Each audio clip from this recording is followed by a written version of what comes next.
Bună tuturor și bine v-am găsit sau regăsit pe canalul meu de YouTube. A venit vara și odată cu vara a venit și ziua mea de naștere. Eu sunt născută în prima zi oficială de vară. Și pentru că tot a fost ziua mea, acest clip este filmat după. M-am gândit să fac un cadou unei abonate, pentru că este un cadou care mie îmi place foarte, foarte mult. Și tocmai de aceea este un cadou făcut cu mare drag. Este vorba despre această rochiță de la Nasty Girl pe care eu nu am purtat-o niciodată, doar am probat-o. De venit îmi vine, doar că problema este în momentul în care încerc să închid acest fermoar, ea devine foarte strâmtă, foarte rigidă și nu-mi permite să mă mișc, să am dexteritate, nu știu, având în vedere că ea este potrivită pentru vară, pentru zile călduroase în care tu ai nevoie să te simți lejer. Eu am comandat-o pentru că mărimea mea la haine este SXS. Aceasta este XS, dar mie îmi este strâmtă. Așa că ea va pleca la o doamnă sau domnișoară care are mărimi destul de subțirele și care este abonată la acest canal de YouTube, dă like acestui videoclip și lasă în comentarii faptul că și-o dorește. Iar eu, dacă sunt mai multe comentarii, am să selectez dintre ele, iar dacă este doar unul singur, bineînțeles că rochița va pleca către dânsa cu cheltuielile de transport, cadou, bineînțeles, din partea mea. În altă ordine de idei, pentru că am primit o grămadă de lucruri drăguțe de ziua mea și ele fac parte din tema acestui canal de YouTube și anume hăinuțe și încălțăminte și modă în general, m-am gândit să împărtășesc cu voi ceea ce am primit. Nu o să spun prețuri, pentru că nu acesta este lucrul care mă interesează și subiectul acestui clip. Este vorba despre lucruri care mie îmi plac foarte, foarte mult. Dar cum am reușit să primesc aceste lucruri care mie îmi plac foarte, foarte mult? Pentru că știm cu toții că de zile de naștere se întâmplă ca nu tot timpul să primești ceea ce îți dorești. Ei bine, eu mi-am făcut un obicei și nu știu dacă este un obicei sănătos sau nu, dar este sănătos pentru mine. Pentru că prefer să primesc bani sau pur și simplu flori sau o urare decât să-mi iei o pereche de încălțăminte, o bluză sau un tricou care pe moment din politețe să-mi placă și apoi să rămână acolo în dulap neatins, nepurtat, nefolosit. Așa că cei care au venit cu alte cadouri în afară de flori, urări și tort au ales să-mi dăruiască bănuți. Eu din acești bănuți mi-am achiziționat ceea ce mi-a plăcut mie, ceea ce mi-am dorit eu și cred că în felul acesta am fost cea mai fericită. O să încep cu încălțămintea. Mi-am dorit foarte mult o pereche de All Stars Converse, dar mi-am dorit o pereche cu talpă înaltă, pentru că eu am făcut o obsesie pentru acest model de încălțăminte. Poate și din cauza faptului că sunt minionă, am 1,60 înălțime și mi se pare mie că îmi oferă, nu știu, o altă statură, o încălțăminte cu talpă mai înaltă, ori nu știu, poate e ceva doar în mintea mea, dar credeți-mă că am în total peste 10 perechi de încălțăminte, din care port frecvent 2-3, pentru că acelea îmi sunt pe plac, adică au talpa înaltă.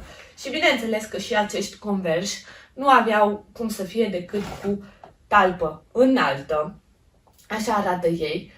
Mor la fel de mult după încălțămintea albă. De la ziua mea și până acum cred că sunt 10 zile, dacă nu chiar și mai bine, și eu deja i-am purtat. Nu am răbdare și nu i-am ținut în cutie doar de dragul acestui clip. Nu știu dacă am făcut bine sau nu, am încercat să nu-i murdăresc atât de tare. Mie îmi plac foarte, foarte mult. Ceea ce îmi place foarte mult la ei este faptul că sunt foarte, foarte comozi. Nu simți faptul că talpa este mai înaltă decât la o pereche obișnuită și vin bine în tot felul de ținute, adică i-am încercat și cu rochiță să văd cum vin, i-am încercat și cu pantaloni, i-am încercat și cu colanți, cu tot felul de ținute, ei se încadrează perfect. Este o pereche de încălțăminte foarte versatilă. Un lucru care m-a ajutat în alegerea mărimii lor a fost faptul că, căutând prin second hand-uri și târguri de vechituri încălțăminte de la acest brand. Am probat mărimea mea obișnuită, adică 38. Și 38-ul îmi era mare, în condițiile în care pe site-urile de unde căutam să-mi cumpăr, conform chestionarelor care te pun să le completezi, 38-ul mi s-ar fi potrivit într-un procent de 90%. Probând în târgurile de vechituri și în second hand-uri încălțăminte de la acest brand, mi-am dat seama că 38-ul îmi este mare, așa că mi-am comandat 37 și am avut perfectă dreptate, pentru că aceasta este mărimea mea la acest brand. Spre exemplu, la Nike, mărimea mea este 38. La Fila, la fel, cei cu talpă înaltă, tot 37. Deci trebuie să fac puțină cercetare înainte de a-mi cumpăra anumite perechi de încălțăminte. Știu că pot să returnez, nu am o problemă cu a face returul, doar că eu sunt foarte dezamăgită în momentul în care trebuie să fac un retur și să aștept și decât să-mi stric ziua, mai bine prefer să cercetez cum trebuie înainte și să-mi aleg ceea ce mi se potrivește cu adevărat. Bun, următorul articol este acest hoodie superb de la Bershka. Nu este luat de la Bershka, este luat de pe Remix, dar este ca și nou, este un articol outlet. Eu sunt genul acela de om care iarna își face căruță și vara își face sanie. Pentru că prețurile sunt mult mai accesibile în felul acesta. Ca o mică paranteză la tot ce vedeți în acest videoclip este luat la reducere. Cred că niciun articol nu este luat la prețul său întreg și acest fapt mi-a permis să-mi cumpăr mai multe lucrușoare și să mai îmi rămână și bănuți pentru viitoare achiziții. Îmi place foarte, foarte mult. Nu aveam, adică am hoodie-uri, dar nu am acest gen de hoodie. El este mărimea S, dar este foarte larg. Dacă l-aș fi văzut într-un magazin, aș fi zis că este un LXL. Se așează foarte bine, este genul acela de articol care atunci când nu ai chef să te aranjezi, îți prinzi părul coc, îți iei o pereche de blugi largi, o pereche de orice vrei în picioare și te scapă din acea situație de disconfort. Astăzi nu o să avem un try-on la ceea ce mi-am cumpărat, pentru că timpul meu, din păcate, devine din ce în ce mai limitat. Copilașii au luat vacanța, fetița mea este 24 din 24 pe capul meu și în acest moment, ca eu să pot filma, este nevoie să o țin cu ochii în desene, ceea ce nu prea îmi convine având în vedere ce vreme frumoasă este afară. Așa că try-on haul-ul o să fie dedicat, următorul clip o să fie doar cu hăinuțele pe care le-am primit de ziua mea și o să încerc să le integrez în cât mai multe ținute ca să vedeți cât de versatile sunt. Bun, următorul articol este o pereche de blugi de la ASOS. Nu prea am blugi deschiși la culoare, cred că mai am doar o pereche pe gri, deci asta este cam a doua pereche în genul acesta.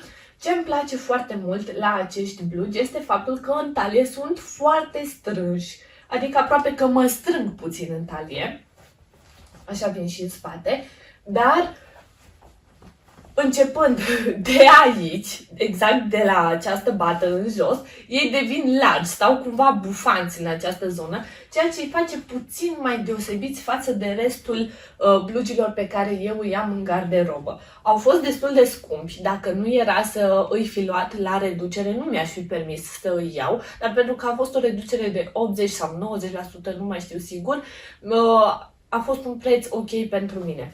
Și ca să vedeți cât de nebună sunt și nu știu cât de dedicată acestui clip am fost, i-am purtat, dar pentru a nu părea că sunt folosiți și pentru a, nu știu, nu strica tema acestui clip, i-am purtat cu tot cu etichetă. Nu m-a deranjat eticheta, dar mi s-a părut așa un lucru haios când am ajuns acasă și am realizat că totuși, băi, am fost cu eticheta după mine, dacă ieșea, dacă se vedea și chestii de genul ăsta. Dar am zis că dacă urmează să fac acest gen de clip, nu ar fi ok să-i rup eticheta. Așa mi s-a părut mie la momentul respectiv, așa am făcut. Îmi plac foarte, foarte mult și cred că în momentul de față sunt în top 3 blugii mei favoriți. Mi-am luat și un trench un trench foarte drăguț, dar cred că mai bine îl pun pe umeraș să vi-l arăt mai detaliat. Așa este mult mai bine. Este un trench puțin mai ieșit din tipar, mai deosebit, exact cum v-am spus că îmi place mie. El este la fel mărimea S, dar este foarte lărguț, oversize. Este de la Zara, dar este cumpărat de pe Remix. Este un articol outlet la care doar a fost îndepărtată eticheta de producător, dar el este nou. Așa arată și la spate. Inițial am zis că gluca aceasta o să-i o dau jos, dar când l-am probat mi-a plăcut foarte, foarte mult cum a venit și am zis că nu o să renunț la ea decât în anumite situații dacă impune ținuta respectivă. Îmi plac foarte mult mânecile, îmi place culoarea lui, iarăși foarte, foarte mult. Și îmi place faptul că nu se încadrează neapărat în tiparul unui trench obișnuit. După cum v-am spus, îmi caut articole de iarnă vara și iarna îmi caut articole de vară. Pentru că reducerile sunt mult mai mari și pentru că poți găsi lucruri pe care în mod normal nu ți le-ai permite dacă ai vrea să le cumperi în sezonul respectiv. Eu abia aștept să-l port, deja mi-am făcut în cap vreo 2-3 ținute în care l-aș putea integra. L-am probat și cu Converse și l-am probat și cu blugii de la ASOS și nu știu, cred că merge bine cu absolut orice, chiar cu un bucket head, chiar cu acest gen de pălărie, mi se pare că merge foarte, foarte bine ca să creezi o ținută mai ieșită din tipar.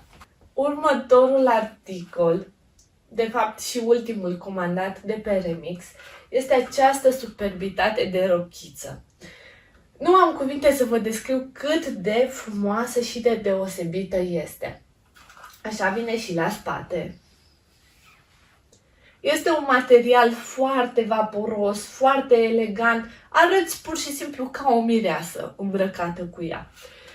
Este de la Naked, este în mărimea 38 și cred că acest lucru m-a ajutat pentru că ea vine puțin mai lărguță. Nu cred că ar fi venit atât de bine dacă ar fi fost foarte mulată pe corp. Am probat-o, nu cred că am o rochie, nu știu, mai deosebită decât ea, parcă ești așa ca o zână, îți dă așa un aer, chiar dacă tu de firea ta poate ești un pic mai băiețoasă, dar cu această rochie chiar arăți ca o zână.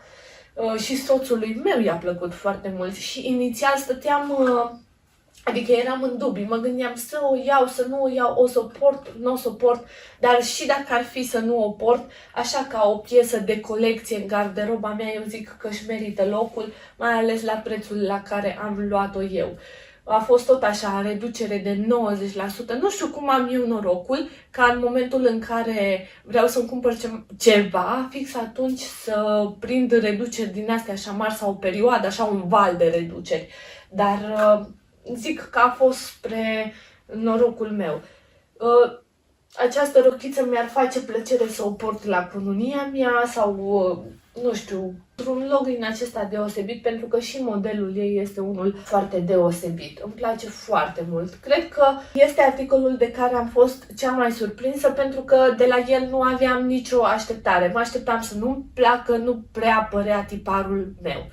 Dar uneori viața ne surprinde.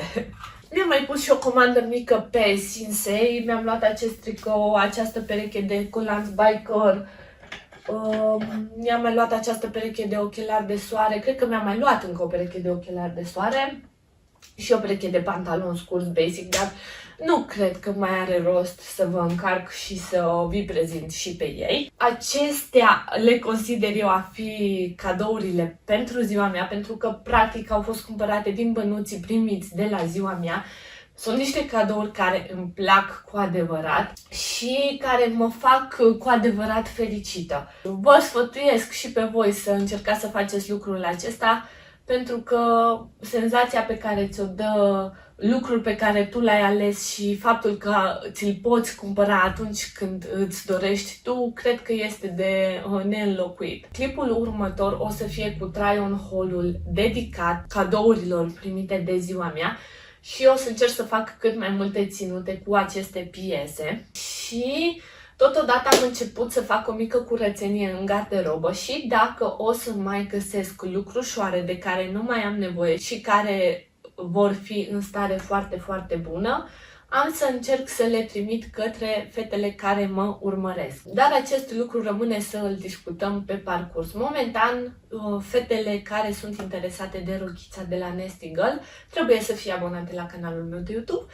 să dea like acestui clip și să lase un comentariu cu faptul că își doresc această rochiță. Eu vă mulțumesc că ați avut răbdare să vizionați. Îmi pare rău că nu am putut să fac în acest clip și try-on haul-ul dedicat, dar cred că o să compenseze ceea ce urmează. V-am pupat și vă doresc o zi cât mai frumoasă. Pa, pa!